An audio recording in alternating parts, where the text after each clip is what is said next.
Naomi Watson, and I'd like to share my story with you. This is January 2015, and I'm celebrating 8 years of having beat cancer naturally. A little bit of my background: I was born and brought up in a place called Pune in India. Simple diet of grains, fruits, vegetables, beans, and lentils, and a simple lifestyle. I did my high school at Spicer Memorial High School.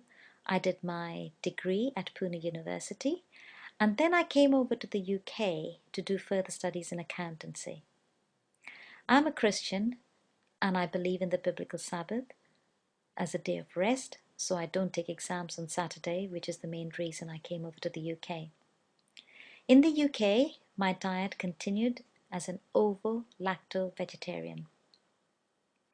I got married and I have two boys. They're in their early 20s now, James and Ben. In 1986, I found two lumps in my breast, but they were small, and when the doctors checked it out, they were benign, nothing to worry about. In another instance, they did find another lump, but they followed it for 3 months, but nothing happened, and the doctor just said I had lumpy breasts and nothing to worry about. Alongside my career in management accounting, I had a keen interest in health and nutrition. So I did a lot of talks and seminars on health and nutrition and lifestyle in the community. In 2006, December, I found two lumps in my left breast. I didn't worry about it because I thought I just had lumpy breasts. But my husband palpated them and said that these were different and that I should show the doctor. I was very reluctant, really. But I was quite surprised when I went to see the doctors, 27th of December, that she referred me to the hospital. So January the 4th, I went to the hospital. We had a mammogram there and an ultrasound and a biopsy. And by the end of all this, they decided that I had cancer. My consultant, Ian Patterson, before I even got up, was telling my husband that I was going to have a mammogram, chemotherapy, radiotherapy. There's no way I was going to follow that. A year before this, I had read an article on the ill effects of chemotherapy and radiotherapy. And I had thought at that time there's no way I was going to have any chemotherapy if it's going to affect my immune system negatively. It's one thing to read an article and say that, but quite another when you are standing in front of the health practitioners and they're opposing along with family and friends. It seemed a bigger battle to fight them than the cancer itself. But I chose not to have the chemotherapy or the radiotherapy. Now, after I was diagnosed, we rang one of our good friends who's a renowned UK breast surgeon, and he agreed with the consultant. Then we rang two places, UG Pines and Weimar Institute in America. They're both Adventist lifestyle centers. And quite independently, the doctors over there told me if the prognosis is confirmed by the histology report, then they were suggesting I go for the mastectomy, and then once I was healed, to go for natural therapy. I remember asking the doctors if I didn't follow any of these, what they were suggesting, what was my prognosis, and they said I had months to live. I did wonder what was the point of having chemotherapy if I just had months to live and go through all the consequences of it. However, January the 25th, I did have a mastectomy, and exactly 4 weeks after that, I decided to go to UG Pines. Now, I do believe in prayer, and I do believe God is our healer. So we had, before the operation, we had special prayer, an anointing service for me. I also wondered where the money was going to come from, but we were quite surprised when one of our friends gave us a check, and the amount was exactly the amount we needed to go to UG Pines. When we went to UG Pines, this is in Seal, Alabama, they follow a rational therapy. It's based on biblical perspective. Genesis 1:29, Daniel 1. It's the acronyms used are New Start, so that's nutrition, exercise, water, sunshine, temperance, air, rest, and trust in God. And it's following these basic principles that they have the various treatments. Now, these are all simple principles that we all need to use. You don't have to be a cancer victim for that. For nutrition, I had to follow a raw green diet. So I had salad for breakfast, salad for lunch, salad for supper. I was so determined that I just went and ate that. But by the third breakfast, I couldn't face salad for breakfast anymore. Along with the salad, we had 6 cloves of garlic for breakfast and 6 cloves of garlic for lunch. And when I suggested to the doctors I didn't want to eat it, the doctors said, okay, you don't have to eat it. But there was no alternative. See, although I was determined to do anything what the doctor said, yet a simple thing like having salad for breakfast became difficult. But when compared to the chemotherapy, that was still good, so I continued. Exercise.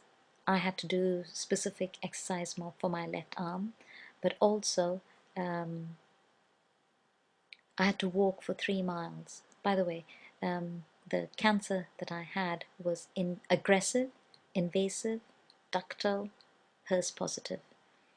And they had to take some lymph nodes out, and they found that the cancer had gone into the lymph nodes as well. The exercise was okay. Water, this was a challenge because I had to have 4 liters of water. This was including some herb teas like podo arco and red clover. Sunshine I had to have as a regular thing. I had to sit out, well, sunbathe for 15 to 20 minutes. Temperance. They taught us what was good and what was not so good, and to avoid anything that was harmful. So that's including tea, coffee, colas, sugary drinks. So they were to be avoided completely. But even with the good things, there had to be a balance. A for air, which was fresh air, going out into the fresh air, for walks, taking deep breaths, because more oxygen in your body helps the blood, etc. R is for rest. Rest, we had to go to bed. Well, lights were out at 9 o'clock, and I thought it was going back to school days. So we were asleep by 10 o'clock. And then T for trust in God. I do believe God is our healer, and this was a learning experience of completely trusting in God. These are simple things, but they needed to be done every day, and you had to get into the habit of doing them every day. Along with the water of 4 liters, I also had hydrotherapy. The hydrotherapy could be in the form of fever treatments and hot baths and hot wraps.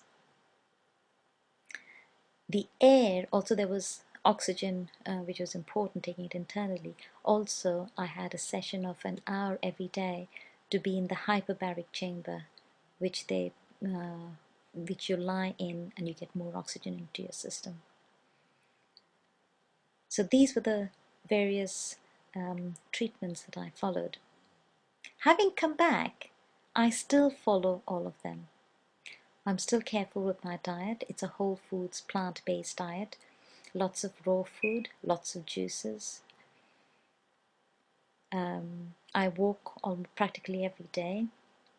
sunshine when we get it, but trying to get out in the fresh air and breathing, deep breathing exercises is very good. In nutrition, I also still continue using a lot of aloe vera. Well, I drink the aloe vera. I do use good quality bioavailable supplements, which are antioxidants, lots of fruits and vegetables in the diet, and garlic, B17, that's apricot kernels in the diet, especially things like pomegranates and avocados and various herbs which are quite specific, which are immune boosters. I still use. I use sprouts, bean sprouts, seed sprouts in the salads as well. That gives you a good source of protein, but they're also very nutritious. When asked, what did you actually do? There is nothing specific apart from all these general that I did to beat cancer. What I do now is I follow them myself, but I also teach other people these simple 8 doctors or 8 principles of good health and lifestyle. We all make choices. We make choices every day. What we eat, what we drink, whether we exercise. And it's the choices that we make us. Do I do this regularly? Well, I try. Do I fail? Yes, I do. But God's mercies are new every morning.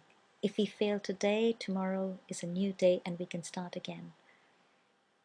That is what keeps us going. That is why I can proudly say that I'm following these simple principles and I have been able to battle my cancer.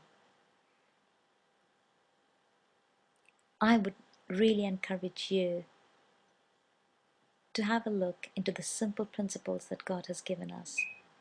You can make a difference in your life. I help people with lifestyle diseases like diabetes, blood pressure, cardiac problems, cancer. But we are all sometimes looking for a magic cure. There isn't a magic bullet that everything will come into place. These are simple principles that if we all follow, we will all keep good health. Someone has said, genetics loads the gun, lifestyle pulls the trigger. So you can be in control of your health. What are you going to change today so that you will benefit from good health? Thank you.